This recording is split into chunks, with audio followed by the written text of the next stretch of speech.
Johnston here. Welcome to the Living Undeterred podcast. Really excited to get this special guest on today. Just kind of bumped into her on social media. Absolutely amazing story and such a compelling advocate for mental health. Probably could be the youngest guest we've ever had on the show. I know I've had some Gen Zers on, but I won't ask you your age, Francesca, but I know that from a Gen Z perspective, you are quite the advocate. So welcome to the show. Super excited. I have lots of questions for you about your programs and what you do. But again, let's talk a little bit about you first. Where are you from? A little bit about your why, and we'll go from there. Awesome. Well, thank you so much for having me. I'm really excited. I love talking about mental health. So this is going to be super fun. I am from South Florida. I grew up in Parkland, and currently I live in Fort Lauderdale with my grandmother. She has Alzheimer's, and I'm her kind of like her caretaker. So we spend a lot of time together, which I really enjoy. And I started as a mental health advocate, I think younger than I realized. I was 12 years old when I just was really struggling with these feelings of maybe like anxiety or depression, but I didn't have the names. I didn't understand what I was going through, but I was having these breakdowns where my homework wasn't done by 3 o'clock. I thought I was going to fail out of school and the world was going to end. I just have all these overwhelming feelings and I'd be on the floor crying, or something small would happen and I just wouldn't be able to have the energy to get out of bed for a couple of days. And I just would feel like I was falling apart. Felt like I wasn't going to live very long. Just had all these kind of like feelings inside and no And one you were was talking 12? about it. I was 12. Yeah, that's amazing to be that receptive to your feelings at that age. Most kids at 12 years old, Yeah. I mean, they really have, they can't even identify, like you said, how they're feeling. Yeah. Yeah, and I don't think I was really able to identify it as much as kind of just looking back, I now see what I was feeling. But then it was just all these breakdowns. Like my homework isn't done, the world's gonna end, I'm on the floor crying. I don't know what happened, but now I just can't get out of bed. I don't have any energy or motivation. Like I didn't have any idea of what was happening to me, but I was just having all of these emotions. And whenever I would try to talk about it or I would cry, people would be like, oh, grow up, get over it. Big girls Yeah, don't cry. That yeah, actually is a song, Big Girls Don't Cry. I And know. people would play that for me when I'd start crying. And I was like, such a good song. I mean, I love the song, but it like that was not helpful in the moment. I needed someone to have a conversation with me. And I don't think anyone in my kind of circle had had a conversation like that before either. So I don't think they knew what to say. I had no idea what I was going through or feeling. So I decided to start a blog. I called it Inspiring My Generation and start writing about what I was feeling, things that were encouraging me or motivating me, quotes I would come up with. And it kind of started at 12 years old where I would just start having these conversations. Blogging wasn't a thing back then. So Right. I was teased and bullied for it, which made me only more motivated to talk about it because someone What were had they to. teasing you for? I mean, just the fact you were vulnerable? That I was blogging because blogging wasn't a thing. Everyone at 12 years old, I think that was like the year that Kick was the big social media app Okay. or whatever. Yeah. So everyone was playing on those apps. I think Netflix was really starting to pick up, I Yeah. think back then. If I'm right, it might have been around that time. And everyone's like watching Gossip Girl. Like those are the things everyone's doing. They're going shopping, they're going ice skating on Friday nights, and I'm sitting at home writing blogs. But for me, that made me so excited. But for everyone else, I was the odd little duckling. Was the writing a way for you to get your thoughts on paper, almost like when you talk to a therapist? You're getting things off of your mind, and is that kind of what the writing was for you? Is almost therapeutic? Oh, yes. That's the best way for me to express what I'm feeling and to understand it. I don't know what it is that, I mean, I love to talk, Hmm. but if I'm trying to explain my emotions and I haven't like figured them out yet, the words are not going to make sense. But if I have a piece of paper and a pen, I can write it all out until I suddenly make sense and I understand it. So writing for me became not just a way to like process or get it out, but to just understand what my mind was thinking or feeling in that moment. Did you realize when you started this that there'd be such a attraction to your story and to what you were doing, or did you just think, well, I'll write a blog, get a few friends and family that support me? Did you really think that this would go to where? Because it's amazing what you've done, at your age and just in a short amount of time. I was going through your bio again this morning, and it's like, wow, you've accomplished so much at a young age. I have to think you're just really inspired about the future of mental health advocacy as well. Yeah, I mean, so when I started it, I had this dream that I was going to be like Oprah Winfrey one day and have my own talk show. So in my head, I was like, this is going to be the start of that. I still in my head think I'm I going was to be going to like say, the don't next kill the Oprah. dream. I think that's No. still on the table. Yeah. Oh, like my in my mind, I'm the next Oprah. It's probably realistic. I don't know.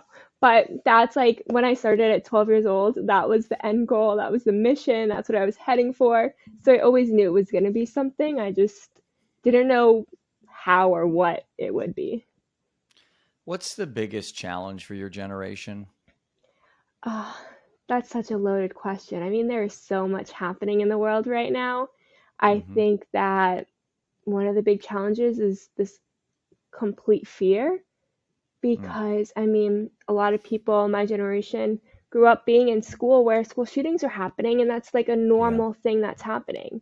Right. Um, there's this unknown, I mean, growing up in high school, college during a pandemic, and there's so Right. much unknown happening. So I think some of the big fears are kind of the unknown and what's going to happen in the world, kind of like a constant crisis in our brains in our early life. The second part I'd say is connection and communication because Mm, we're taught to communicate behind a screen. And not to say that hmm. phones aren't great. I love that I can FaceTime my friends when I'm not with them, that we can connect on social media and see what everyone's up to. Absolutely love it. But I noticed that, at least for me and my friends, sometimes it's a lot easier to like sit next to each other texting than it is to have an actual face to face conversation. Because when you're Right. texting, you're kind of assuming what their tone is and you're responding based on the tone you're reading or hearing in your head.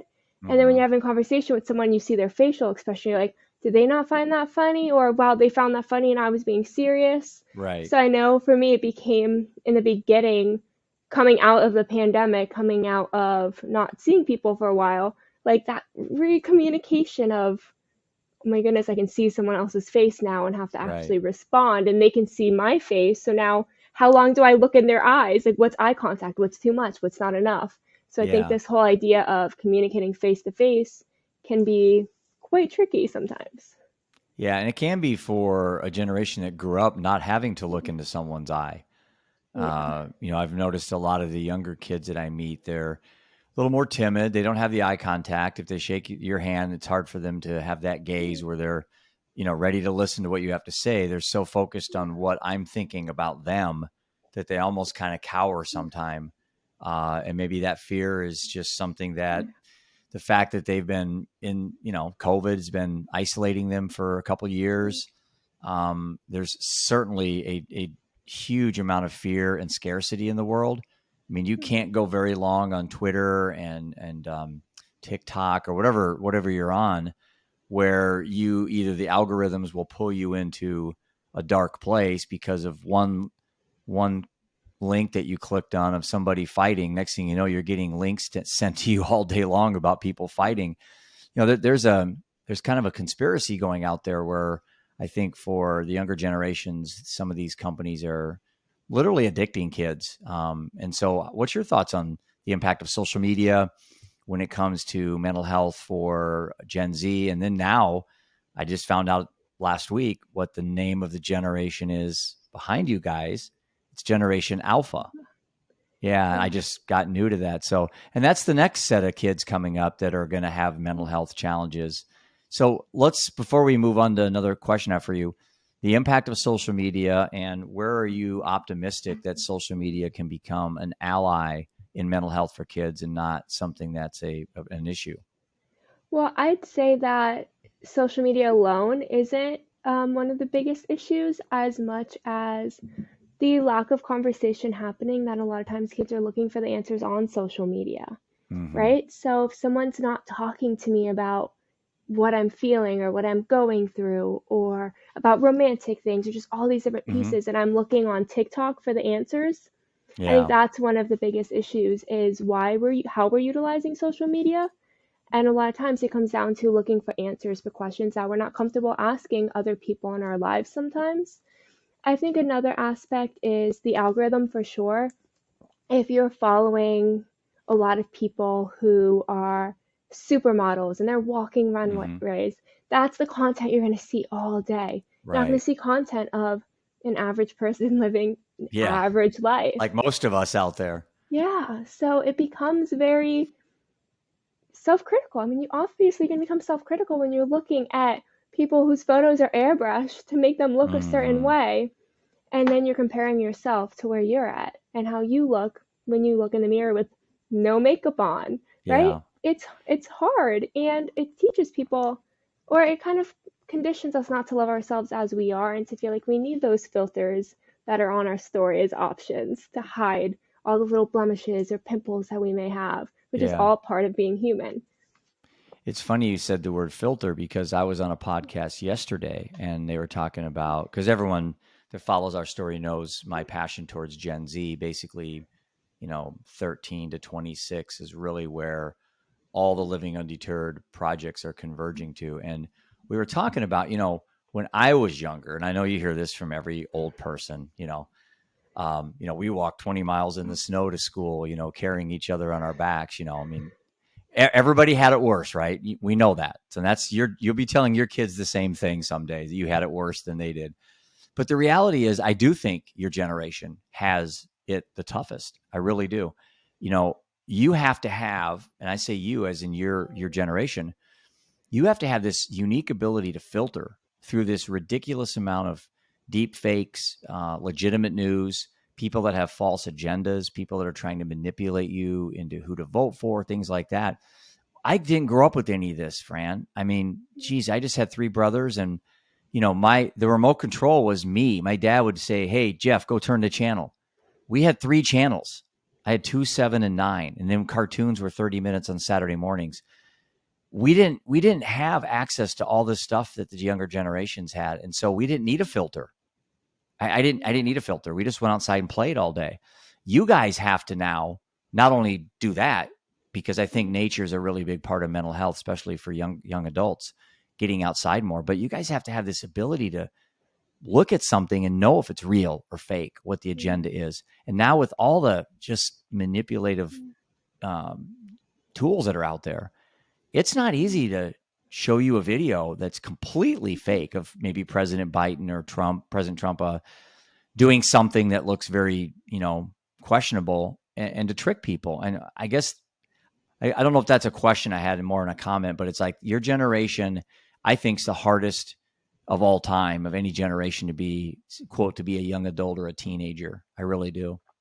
I'd say that I think one of the most difficult pieces is that this is the first generation to grow up with all the information, like access at our fingertips. I mean, you open your phone, you have Apple News or whatever news sites you have on your phone alerting you to what's happening everywhere in the world.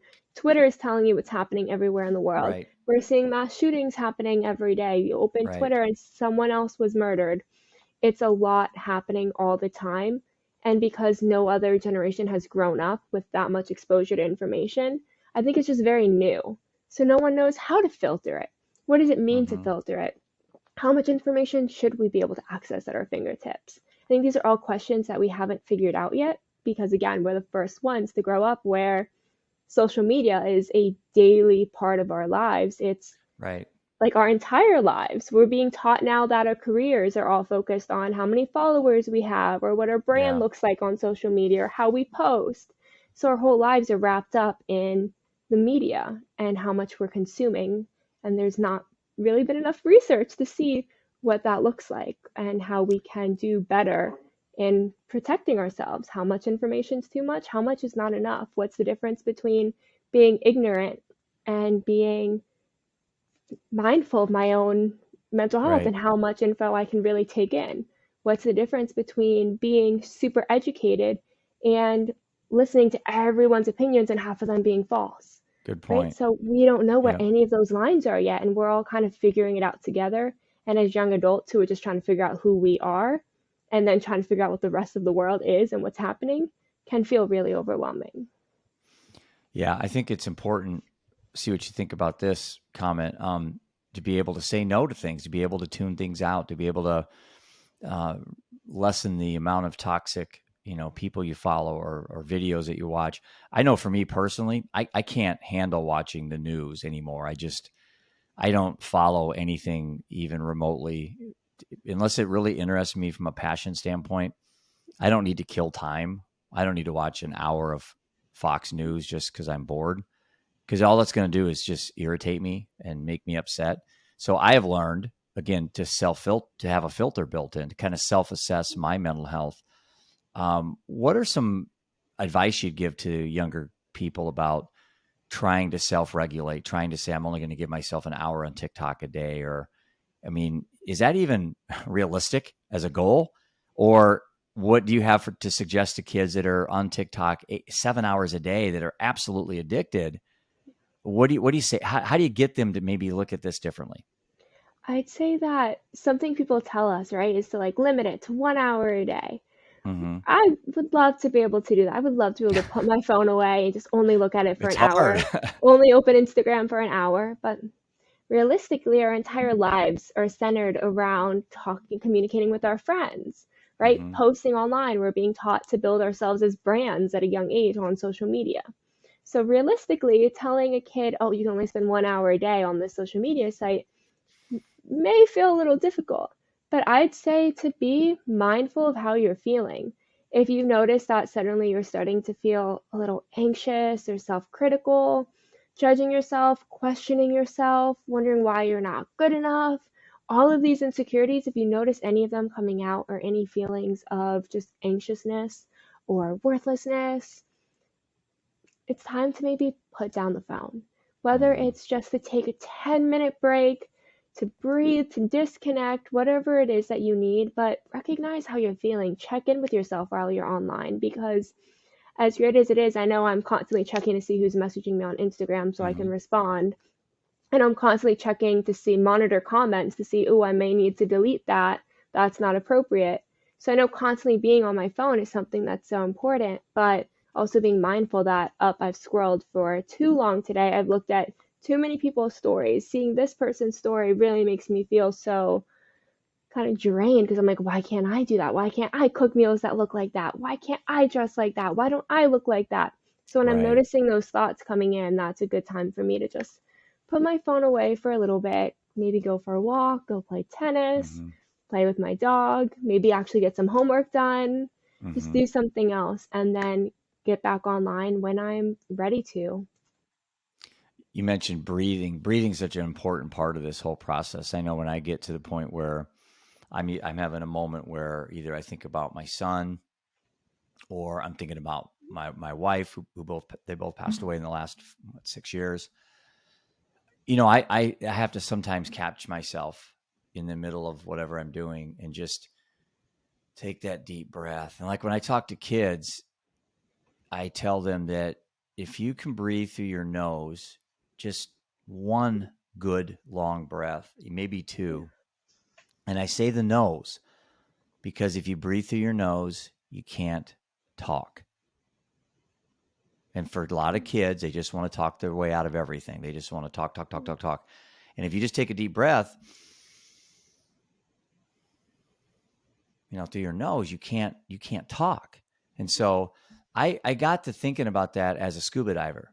I'm a certified scuba diver. My youngest son and I dive maybe 4 times a year all over. We've been in the Caribbean and everywhere. And notice when you scuba dive, you can't talk. So when you're diving, you're doing so much breathing. And that's really an important part of the diving experience. And so it's not predicated on any conversation whatsoever, but you're having these unbelievable experiences under the water, and it's all done through breathing. And so when you're out of the water, I don't see any reason why that same idea couldn't translate to our day-to-day activities. So I think breathing is huge. And I know I meditate. I was going to ask you if you meditate or if you talk about breathing and meditation to kids, or let's say young adults. I don't like that word kids. Do you talk about these things with young adults with breathing and meditation? I definitely do have conversations with people. It comes up a lot in my podcast. Personally, I am not a meditator. For a while, it was really helping me, and then I got to a point where I wasn't able to really do it. I can't shut my mind off long enough. I will just start crying, like tears will come out of my eyes. Mm-hmm. Something I'm working on. Mm-hmm. But breath work for me has been, it's kind of like the gateway to meditation, people say, Yeah, and just it is. focusing on my breath and calming my breath and doing anything other than thinking. So for me, I found a lot of benefit and value in breath work. I think it's different for everyone. Some people really love meditation, some people really love Mm-hmm. breath work, some people hate both. It's Yeah. really up to each person and how it works. But for me, one thing that I love to talk about is scheduling in time just to breathe. I like to look at my Mm. calendar. I posted this on a reel the other day where I'm looking at my calendar and adding in 3 times where I can breathe for 30 seconds in my day. Hmm. So maybe it's between switching from schoolwork to actual work or work to schoolwork. Maybe it's 30 seconds in the middle of the day when I know I'm going to feel really overwhelmed. Maybe I'm studying for a quiz or writing a paper, and maybe I had back to back meetings. Just finding those small moments where I know I'm going to need a moment to breathe, which really starts in being self aware and what's going to cause me a lot of stress, which happens to be every day in my life, and Mm-hmm. finding moments to just 30 seconds of breathing to kind of ground myself in the moment, bring myself back into the present, and be ready to continue on. A big part of my research when I started a couple years ago, really thinking about the context and kind of what we wanted to do to take living undeterred kind of to another level. And then obviously, an app came to mind. It's like let's come up with an app. So in doing so, I had to think of like what are three like pillars of optimal mental wellness for Gen Z. What would they be? And obviously, the main one's health. I mean, that's huge. Your sleep you can't over state how important having good quality sleep is. Right? It's huge. Diet and exercise, huge. Sugar intake, just so someone once said, I was at a conference, a speaker was talking to some high school kids, and they're like, well, what's the best exercise? It's like any exercise. I mean, just like you said, walking your dog, those things are all important. So we know health's important. So what would the other two areas be of optimal mental wellness? And this is where I really, reached out to people like you and got a little bit of a feel of what's important, because we wanted to be a little different. I want to be thinking this from a different perspective. So the second thing that came to mind was purpose. So I wanted to ask you about this because Gen Z, and this is going off of statistics, so I'm not trying to tell you this personally, but Gen Z overall is arguably the most anxious, depressed generation of all time. And I would add the most lost. In other words, they're really struggling with finding meaning and purpose. And before I let you answer, I'll explain why I agree, why I think it's hard to be a teenager.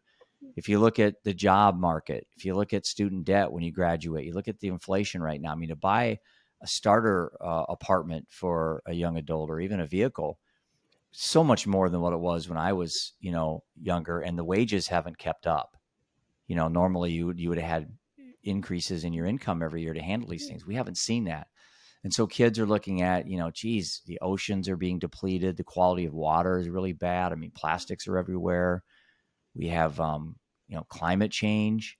You old people ruin the planet, right? I mean, that's my kids always say I invented the fire and I was in high school during Civil War, all these things to make fun of dad. But the reality is, we have made some poor decisions with air quality and things like that. And world hunger is a big issue. So yeah, I understand why kids today are looking at their future and just ask themselves, why am I going to college? Why am I doing any of this when really there isn't anything to look forward to? So I want you to counter argue for me why you think that is an inaccurate statement and that you're optimistic about meaning and purpose. I'd say that Gen Z is the first generation to grow up with the language to say that they're anxious or depressed versus other I generations like that. haven't That's had the good. language. I've never heard that. So, That's good. yeah, so I always like to say that a lot of times emotions were a lot more kind of like anger and happiness for other generations. And Mm-hmm. we have the whole emotion wheel, and we're very well adapt to be able to say what emotion we're feeling. It's a lot more acceptable to be vulnerable and to admit that I don't know what I'm doing. I don't know what I want to do. I feel overwhelmed. older generations, it wasn't as acceptable to say that I'm not okay and that I'm struggling and that I'm stressed. And when I talk to a lot of individuals from older generations and I ask them, like, how did you figure out what you want to do? A lot of times, they're like, I'm still trying to figure it out. Like, I have no Right. idea what I'm doing. I'm still going through it and figuring it out. I Yep. think Gen Z, we have this idea, and I'm speaking on behalf of an entire generation, which I probably should, like, I'm aware that this is based on my own experience and based It's my on, show. You can do whatever you want, Fran. So, so, but for anyone listening, I know this is all coming from my perspective and my experience, and so that's where my opinion's coming from. But I think that Gen Z, we're growing up with so much happening in the world right now. And right. it's terrifying and trying to figure out who we are, what we want to do, thinking that we have to have all the answers because we're also growing up in a world where we can search for any answer, right? We're taught that Yes. everything has an answer. Just put it in Yep. Google. We can't Google what's my purpose in life? Why am I here? What am I supposed to do? So we're kind of fed this message that all the answers are out there. And then suddenly we have all these questions that don't have Yeah. answers. And that's a little overwhelming. So I'd say that Gen Z as a whole, I think, has a lot more language to explain Yeah. how they're feeling and a lot more unknowns growing up and so much uncertainty happening in the world recently, as well as this added fear of, first of all, are my jobs even still going to exist? With Right. AI, we're seeing Yeah. that Good. people Good can point. use Chat GPT to write Yep. scripts. You don't even need writers Yep. anymore. And It's that's all is what new. they That's say. all like in the last 60 days, basically, this whole thing Yeah. blew up. So how do I choose a career path when Right. technology is taking all the jobs away? That's also Mm-hmm. really overwhelming. I might have thought I wanted to be a writer my whole life, and now suddenly Mm-hmm. technology is making it seem like there's not a job for me anymore. It's just a job Mm. for technology. So I think that also plays a really big role in trying to figure out who we are and what we want to do and our purpose and our passion and our goals, because sometimes the things we love to do and we want to do aren't even job opportunities for us anymore because so much is Mm-hmm. constantly changing. And also social media, having jobs on social media, going viral on TikTok and your life being set up forever. It's also really overwhelming because you're seeing 15-year-olds go viral and become millionaires overnight Yeah. and Yeah. life seems so perfect. So also that, I think, desire to want to be that person and then fear of what does that mean? How do I post myself? What if I post something and people make fun of me and all the critical comments? So I think for Gen Z, there's a lot of things that are incomparable to older generations. Man, I love that answer that you said about there's like more labels and more diagnosis. Your generation, I just grew up with a few terms. We didn't even know what depression was. We didn't even talk about depression. That just wasn't something that came up. So you had in your past in 2019, you had a pretty traumatic event happen with your uncle. It's on your bio. I read that, and again, my condolences for that. I know in writing my book that, and I know this is not going to apply directly to you, but it kind of does. That sibling bereavement. So this would be like a brother and sister. Can be the hardest thing for a young adult to ever come back from. Losing an uncle isn't much different, especially if you're really close, and that can have the same impact. So in 2019, I won't ask how old you were, but I know you were young. What did that do to you in regards to? And I read again the timing of it because when he took his life in 2019, there was some significance with the timing of it. I think it said on your bio. So, do you mind kind of talking a little bit about that so people can get an Yeah. idea of where your passion comes from? Yeah. So, like I said in the beginning, I was really starting to struggle at 12 years old. So by the time I was in college at the time, and I was really struggling because still haven't had that conversation that I needed at the time. My grandparents and my aunt and uncle were like the whole world to me because when my parents were separating, they didn't have the emotional capacity to really show the support that I needed at the time. They're both Mm-hmm. amazing, love them so much. Hi, mom and dad, if you're listening. Probably not, but if you are, like, love you. My parents are amazing and they do show up for me. But at that point in time, they didn't have the Right. emotional capacity to be there in the way that I needed. But I was very lucky that my nonna and papa and my aunt and uncle really stepped up at the time and provided that emotional support. So my grandparents, I mean, when I went to college, my grandfather got a iPhone so we could FaceTime me, and we FaceTime Mm. 3 times a day, every morning for a cup of coffee, every day after class while I walked to That's my great. dorm so I could tell him about it, and every night for dinner. My grandmother would be on FaceTime with me all the moments in between. They'd stay up all night listening to me study. My aunt and uncle would pick me up for family movie nights, game nights. So all this to say is these people are like my entire world. Getting ready to graduate undergrad. I'm graduating in 2.5 years, like determined the world is suddenly going to be my Hmm. oyster and everything's going to be great because I'm going to graduate and get a big job and all Yep. the messaging that they tell you when you're in college, right? Right. So it's not as easy as it sounds. No. So my grandparents got into a car accident 3 weeks before I'm about to walk the stage and graduate. Mm. Lost my grandfather in that car accident and almost lost my grandmother. My I didn't. grandmother's I the one didn't I know live that. with I didn't see now. that on your profile. Wow. I'm sorry to hear that. Thank you.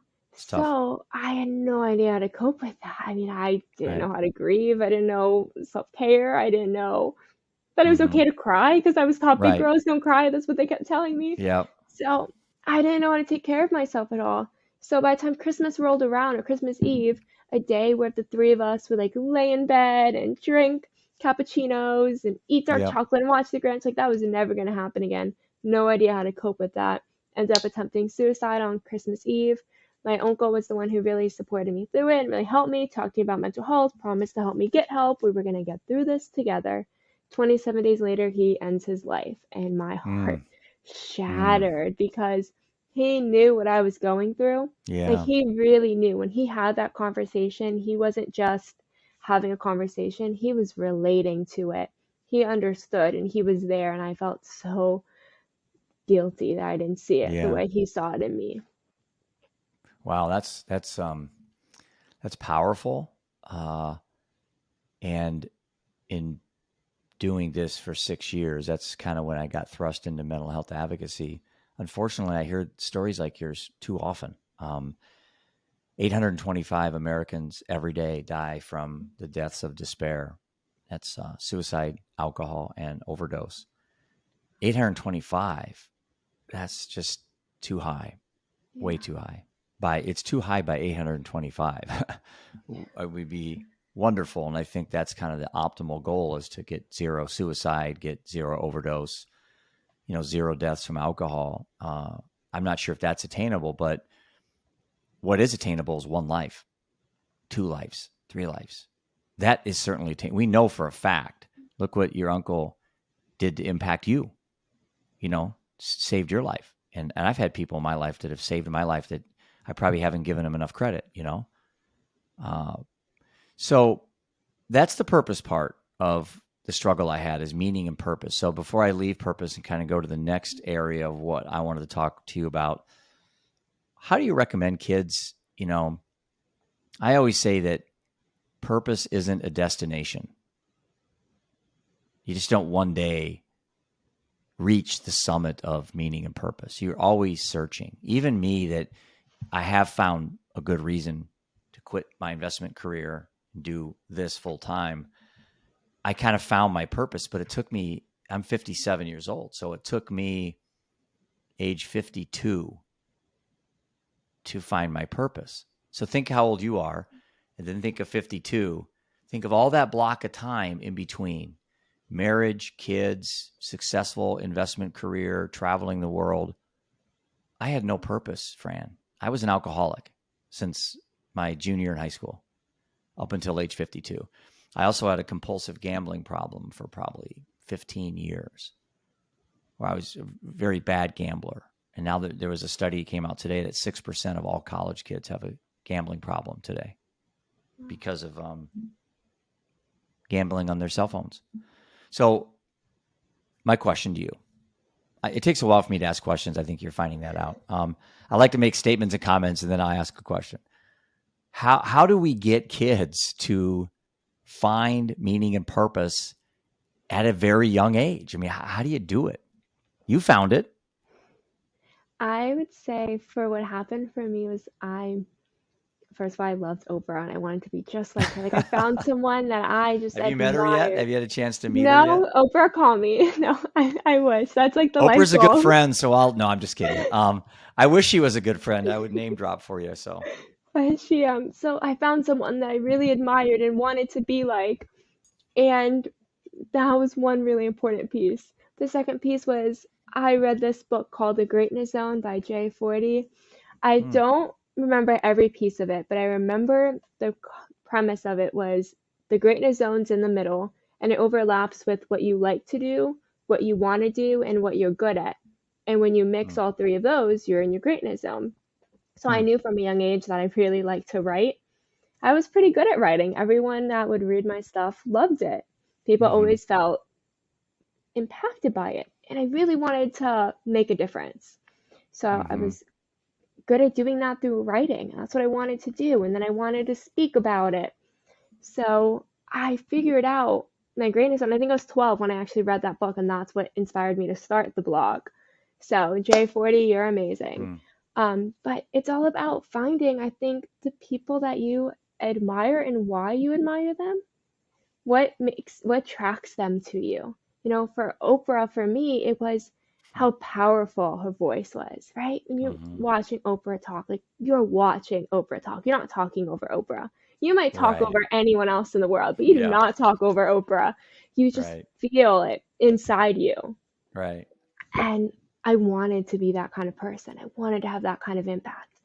I realized that I really liked writing and that I could do that through writing. I was not good at public speaking yet. I was terrified of it, but I knew that's where I wanted to go with it. So I Hmm, started practicing, and it wasn't until college that I actually was able to talk in front of anybody. It took a very long time, like 10 hmm. years.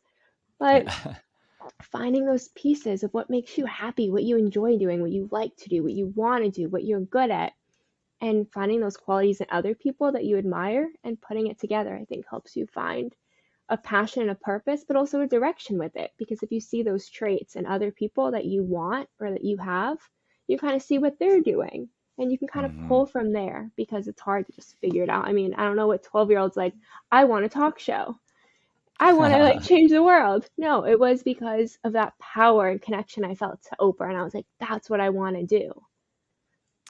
Yeah, I think there's a difficult um, task for young adults to figure out what meaning and purpose means to them in their life and how do you achieve it. Like I said earlier, purpose is not a destination. Happiness isn't a destination. I think peace is. I think peace is a destination. I think if you get really peaceful in your life, I think that's like achieving a summit of Mount Everest, let's say. Happiness is too fleeting, it's too short term. I can go buy a car and be happy, but it's not going to provide peace in my life. I could go work out in the gym and that, well, it sucks while you're working out, but it's great when you're done. But again, that's not giving me any peace in my life. And I think for young adults, they're not really chasing peace. They want happiness. And that's why you see TikTok kids flashing wads of cash and they driving Lamborghinis. And these are YouTubers that are like 20 years old making millions of dollars. That's not peace. That's probably not even happiness. It's probably an illusion. And so, again, I think to let kids know, you know what? You are right where you need to be. You are right where you need to be in your life to get everything that you ever desire. And if that desire means to sleep better, have healthier relationships, to make more money, to be a better servant, to be in service, it'll come. It will. And you just have to. That's where like living undeterred. Those two words for me just really went together well when I was thinking about a brand. About I didn't want to be a motivational speaker. I didn't want to be a coach, a life coach, but I did want to influence people and make them understand that, you know, even though you can go through horrific things in your life, it's okay to let it define you, but just not negatively, you know? And I think for kids, or young adults, this thing about purpose is a tough thing to do. And for you at such a young age to find it, that should give other young adults, hey, if Fran can do it, why can't I, right? I'd say that also like that comparison's really difficult, right? Like I spent so much time saying, well, if they can make a living doing this, I can Yeah. too. And I'm like, my bank account's negative today.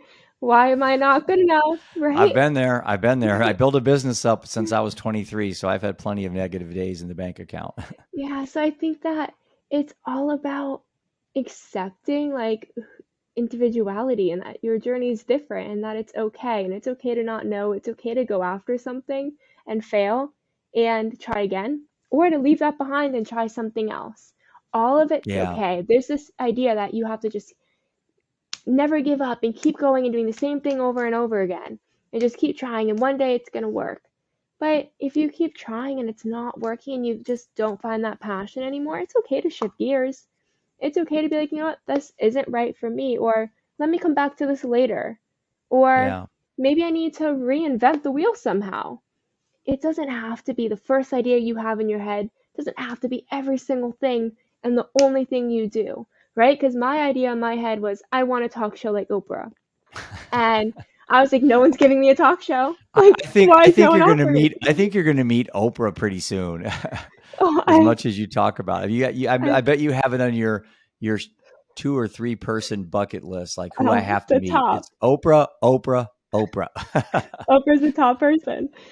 And I'm a massive Taylor Swift fan, and to say like Oprah is number one, like that's a lot. I like have to put it That's out there. funny. But That's I funny. like no one was handing me a talk show, and I was like, what am I doing wrong? Like I should be getting a Yeah. talk show. And realistically, I had to figure out stepping stones. I mean, I still don't have a talk show. I don't know if I'll ever get one, but I'm so determined to keep trying and finding different avenues to get there. So I started a podcast when I was 15. I started my first podcast. It was called Inspiring My Generation. Had no Hmm. idea what I was doing. Was doing well with it for a while, and then suddenly no one was listening. I was feeling burnt out. I didn't know how to Hmm. keep coming up with topics. I was talking by Hmm. myself, and eventually got to that point where I was like, I know I still want to be Oprah and I want this talk show, but this isn't working for me right now. And I put that away after a Yeah. year. And then I started another podcast. I was like 15 at the time. I started 3 years ago. Like 7 years later, maybe 6 years later, I decided to start another podcast. And this one's doing a lot better. And it took a lot of, first, I'm going to do Instagram lives. Okay, that's great. But it's not on streaming platforms. Okay, so now I'm going to record them and upload them that day. Okay, now I'm feeling really overwhelmed and this just isn't working. Now I'm pressured Hmm. to have a guest every single week, otherwise, it won't work. Then I decided I'm going to start recording them in advance. Then I'm recording them months in advance. I'm finding guests online. I'm reaching out to PR teams. I'm trying different Yep. avenues and reinventing the wheel and how I'm doing it like every other day, like truly. But if I just stuck with that like 12-year-old's vision of someone's going to offer me a talk show one day, I would not have gotten anywhere. And if I didn't try the first podcast, realize I wasn't getting there yet, wasn't ready for it yet, put it aside and come back to it when the time is right, like it never would have happened. So I think it's really about accepting where you are, what tools and resources you have available to you, and that your journey is different. Like you may be able to start a podcast and have a talk show within a week. Like I don't Yeah. know. Right. That's not my experience. And it's different for everyone. So to not compare and just be comfortable in your journey, I'd say is the most Hmm. important piece instead of feeling like you have to compare it. Is there some benefit to comparison? Because I know I just go back to when I was 23 and I graduated college, I had a finance degree, basically just got started selling insurance. That's how I started into the investment world.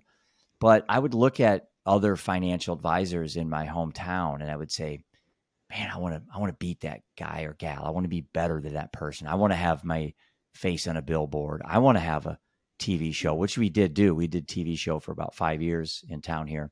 I've been doing radio for 15 years. So I have a live radio show. Yeah. And then I just recently started the Living Undeterred Mental Health Radio Hour on Thursday night. So where I'm going with this is that, I used that comparison as a competitive inspiration for me. Not everyone can do that. I'm an ex-athlete, played 2 sports in college, played golf and basketball, hyper competitive to a fault sometimes because when I lost, it was devastating. I didn't like when other people were doing better than me. But I've learned over the years, Fran, to kind of mature with not fighting it. I know who I am. I'm never not going to be competitive. That I know that for certain. I'm not going to sit around going, I don't know.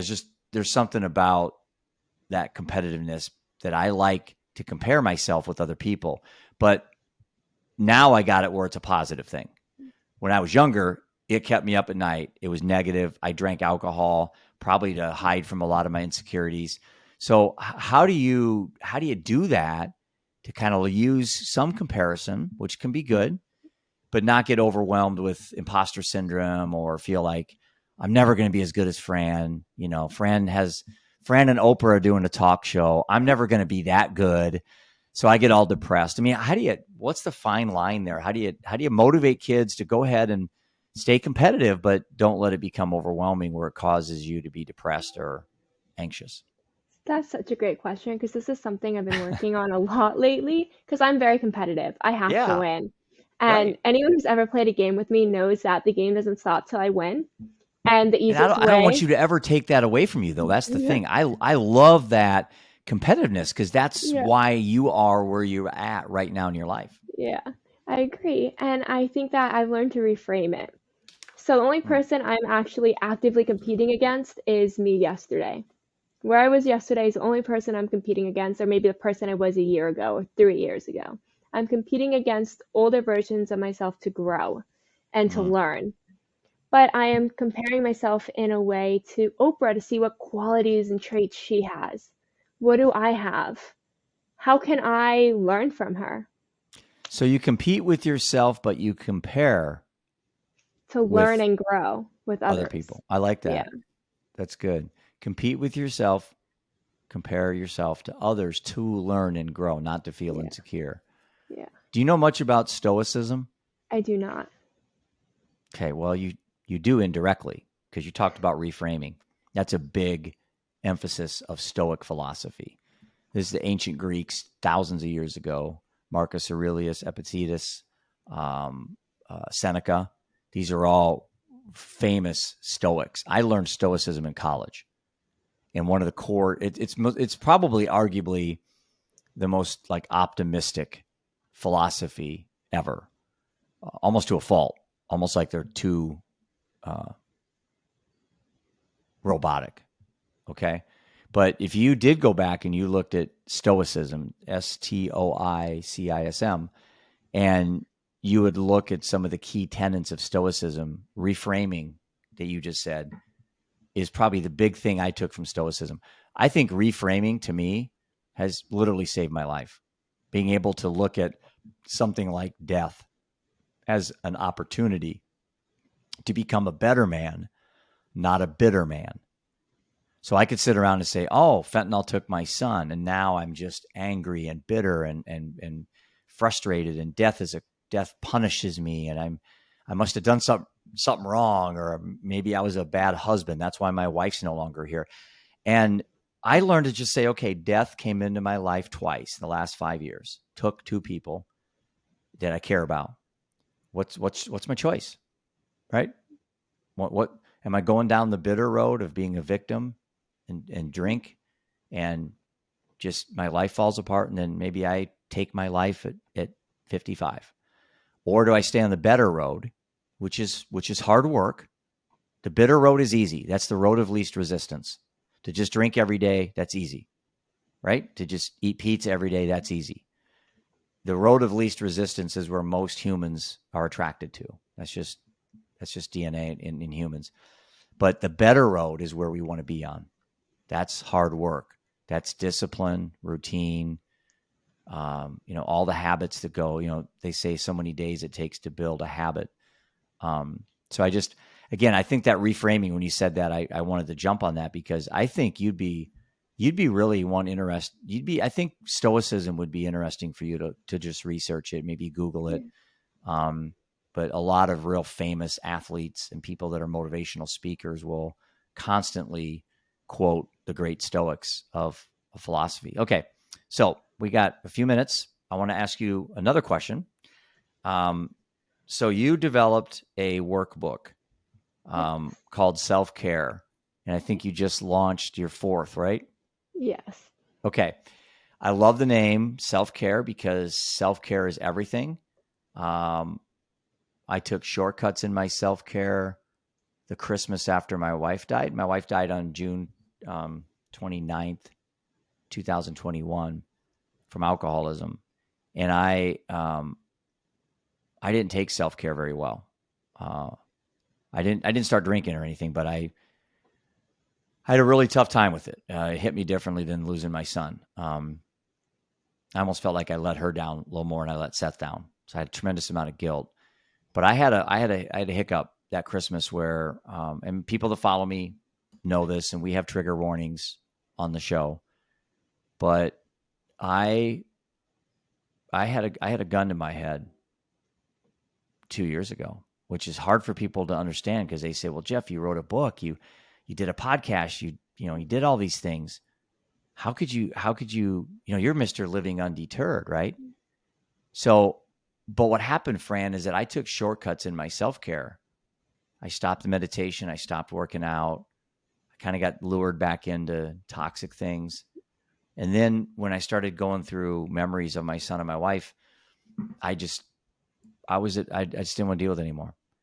Obviously, I didn't do anything drastic, but I learned a lot from being in that position. I learned, one, I don't ever want to go back there, ever. And you've been there. You've talked about it candidly, your attempts and stuff. And you know, I don't know, for every attempt somebody has, how many times they thought about it. A lot more than they attempted. You know, but here we are. Both of us are here. I wouldn't say I attempted, but I was close. But we're both here. We're both survivors.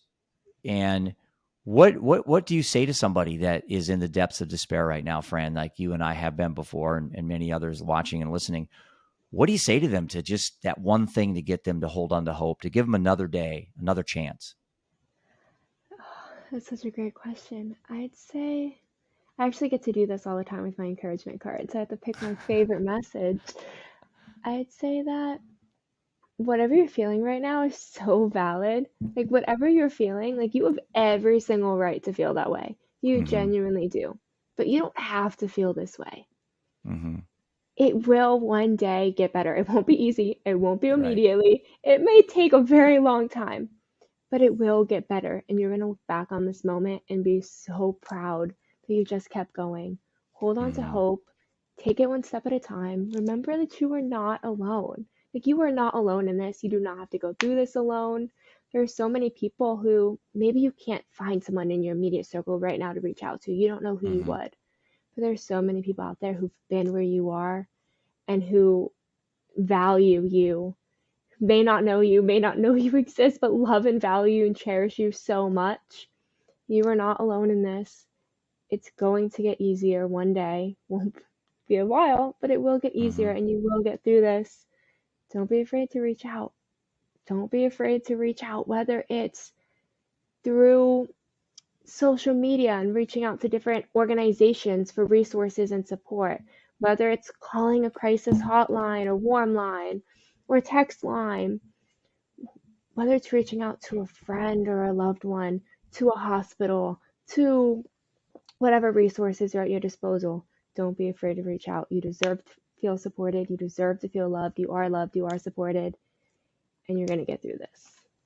That isolation is so key because I think most people that are in the grips of despair and they're really, really down, I think they think that they're the only ones that feel that way.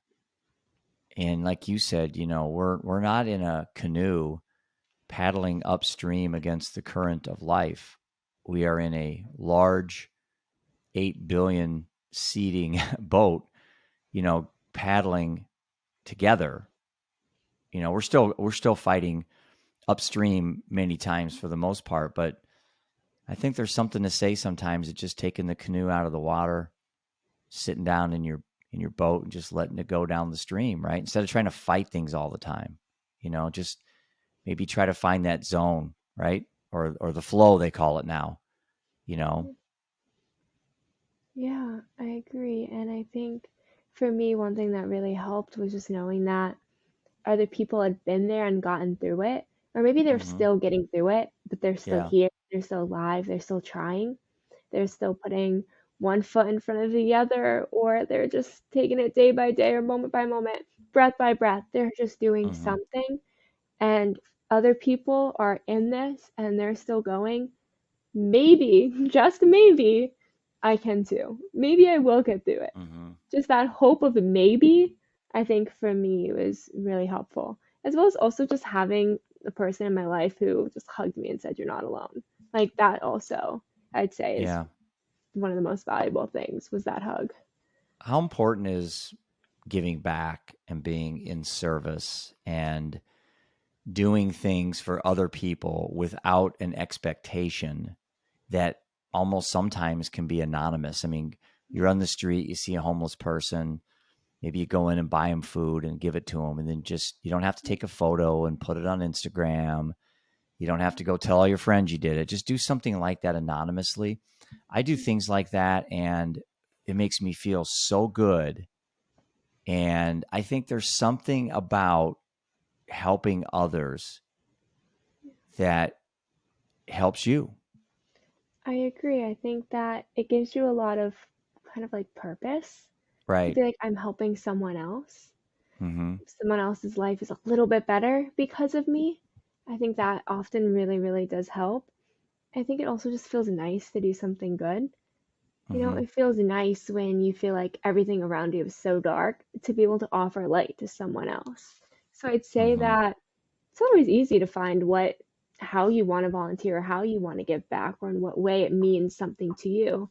But I always recommend trying it. During the pandemic, one thing I loved to do that I didn't even talk about, I don't think before at all, was like I volunteered at a food pantry because I was like, I'm never gonna know what it's like to not have food.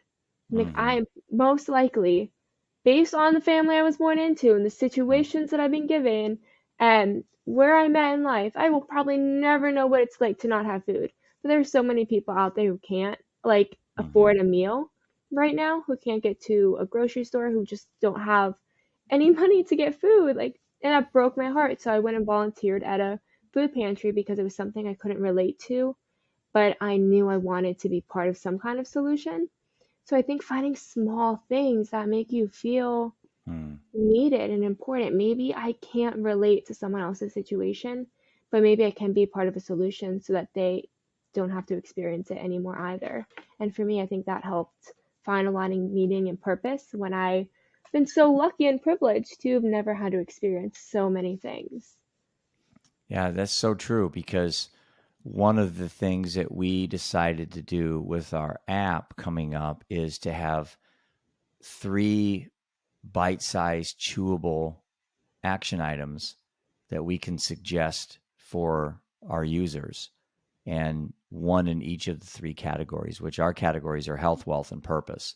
And so if a young adult can get up in the morning, go to the app, see three things that they can do that we'll suggest based on AI, based on how they answered their very short questionnaire. Over time, we can customize a plan for them. Doesn't cost anything with the therapist or doesn't cost meds. And I think we should exhaust all the low barrier to entry ways to deal with mental health before we start throwing Adderall and Xanax and all these pills and therapist costs and all that. We should exhaust the free stuff first, right? And then if that's not enough, then start going the current things that we're doing. But as I said all around last summer when I went around the country, I had someone one time ask me, a TV station out of Indiana said, Jeff, what's your goal? What's your end game? Do you want to eradicate addiction? Do you want to, I said, no, no, no. Here's my goal. My goal is based on this statement. If what we were doing was working, I wouldn't be doing any of this. And I would say the same thing for you. If what we were doing as a society was working, you wouldn't be a mental health advocate, right? Yeah, and I think that there definitely is so much room for improvement and Right. change and finding what works for you. There are some mental health conditions that are diagnosed and treated right away with Mm-hmm. medication without any tools first. any support, Hmm. and oftentimes the medication may not have been needed in the first place. They were introduced to the Yeah. wrong person at the wrong time. Right. However, I think that also making things more accessible, making it so that when people who do need medication, they can afford it earlier and access it earlier. Or with therapists, I mean, I'm a huge, huge advocate for therapy, whether you Hmm. need it for a mental health condition or just preventative or finding a different direction. I'm in school to be a therapist because I love it so Mm. much. But it's Good for you. also very, thank you, it's also very difficult to afford therapy. A lot of times, Hmm. insurance makes it impossible for therapists to take insurance. Like, there's so Yeah. many things. So, looking at what resources are available, making more resources available, and helping to make current resources more accessible and putting more information out there so people know maybe medication is like the first step for this. If Right. someone's living with bipolar disorder, medication's a very important piece. Hmm. But maybe someone doesn't need to start with medication. Maybe they need to start with some coping skills, some self management skills, some self care, all these different pieces. Maybe they just need some time with a therapist. Maybe they don't need therapy, but they need a sense of belonging or community. There's so many options and routes out there.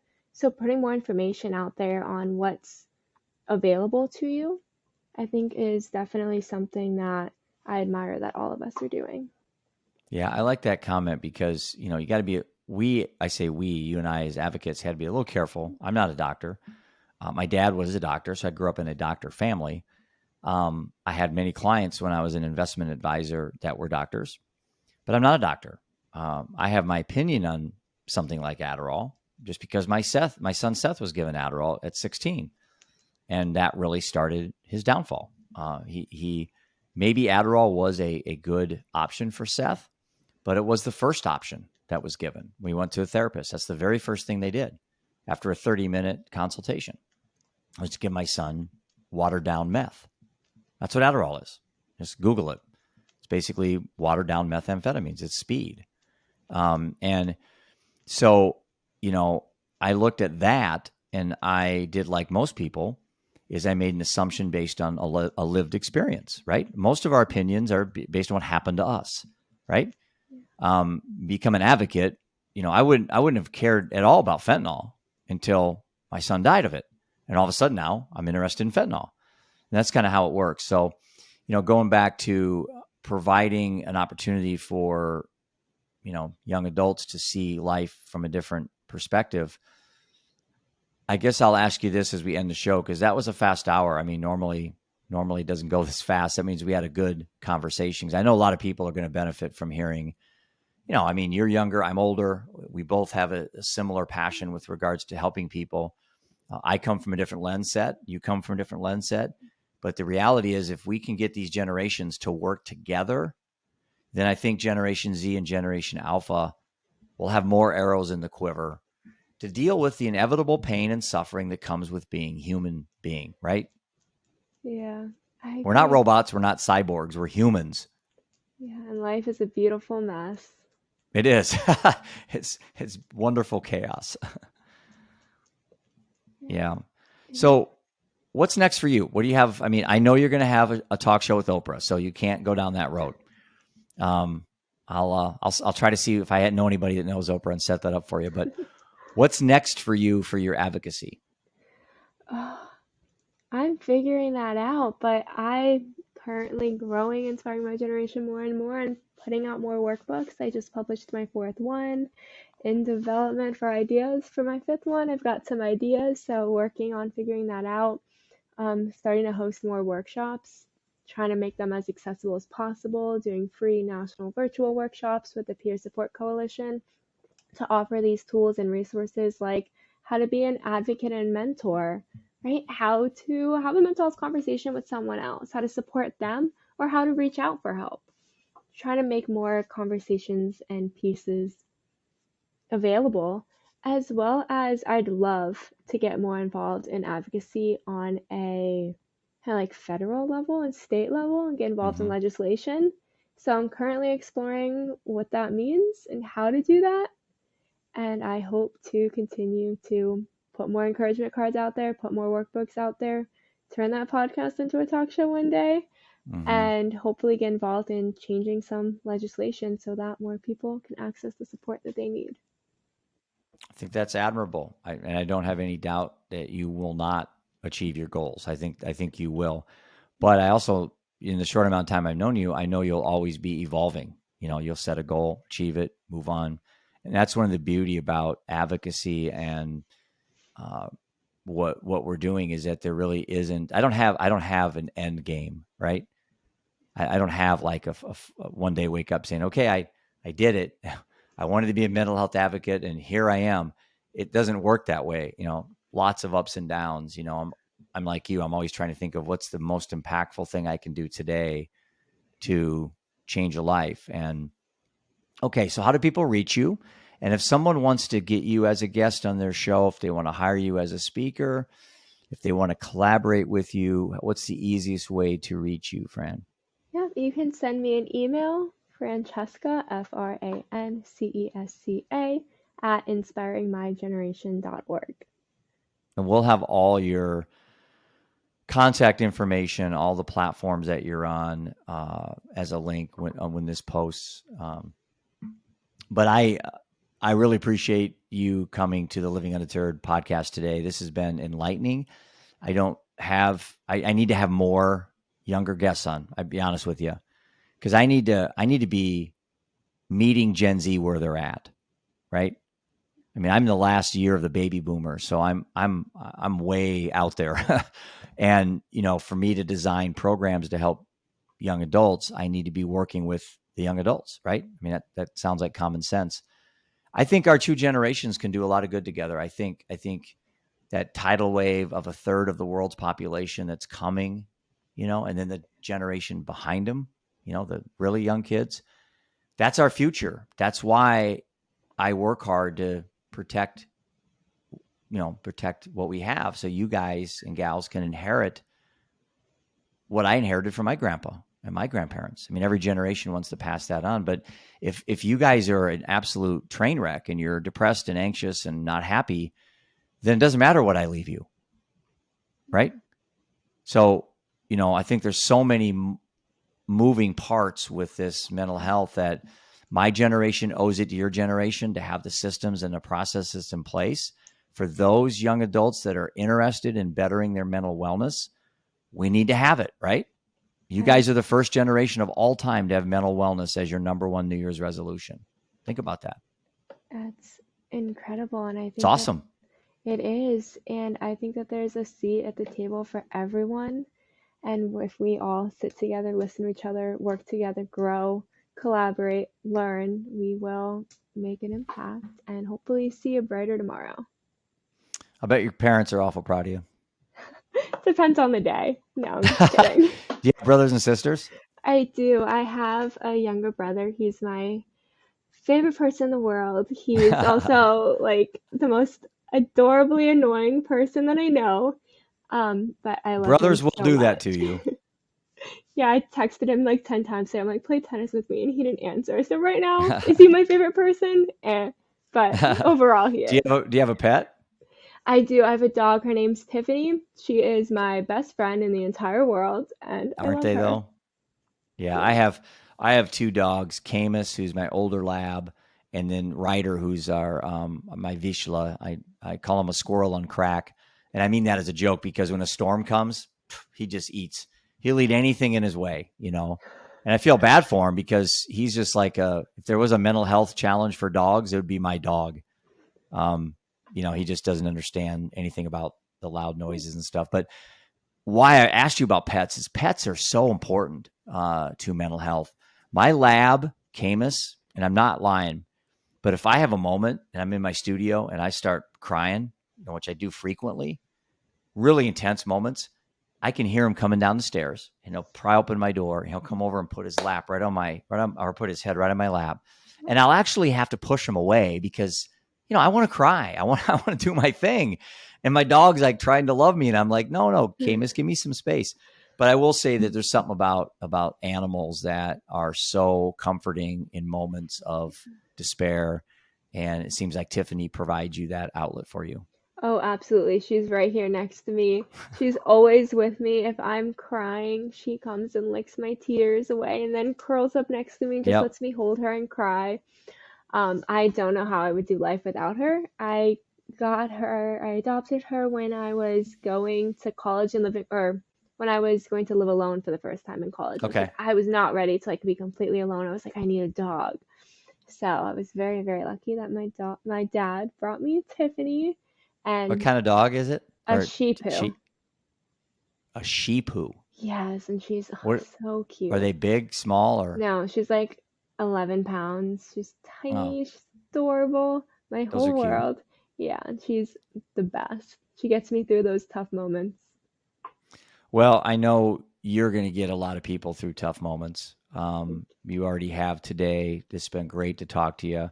I'm really excited about collaboration with you at some level because, like I said, if our two generations can put our heads together and we can lend wisdom and the mistakes that we made, if we can lend that to your generation so you can learn from it. So when you're my age and you're talking to someone your age, you can lend them wisdom and guidance the same way that my mom and dad did for me.